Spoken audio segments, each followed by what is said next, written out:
Good morning sa ating lahat. Ang date ngayon, September 12, 7:24 in the AM o in the morning. So nakikita nyo sa screen o sa image. So may pag-uulan dito sa Visayas. Mayroon konti sa Mindanao pero mostly dito sa sa Visayas. Lalo na dyan sa Samar, Leyte, Cebu, Bohol.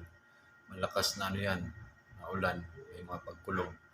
So nakikita nyo outside par yung tropical storm, no? Malakas yan, nagdadala ng hangin na malakas at saka ulan.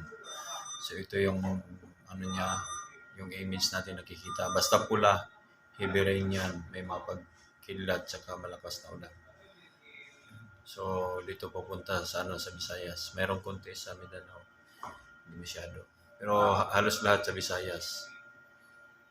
May konti rin doon sa Luzon, papitik-pitik lang yan. So ito lang malakas. So mamaya idudugtong ko yung image, ilapit natin kung saan talaga.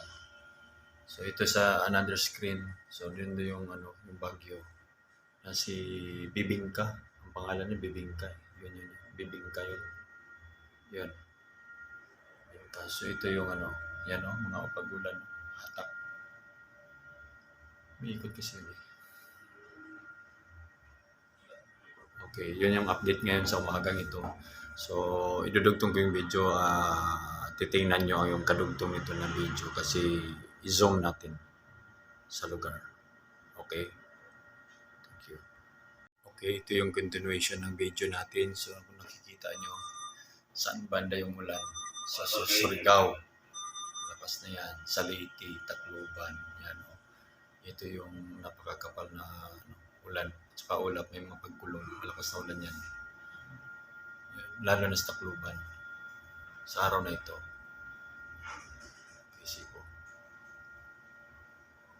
Ayan, San Paruhas. May konti sa Cebu. Bohol pa parating din. Sa Butuan. Yan.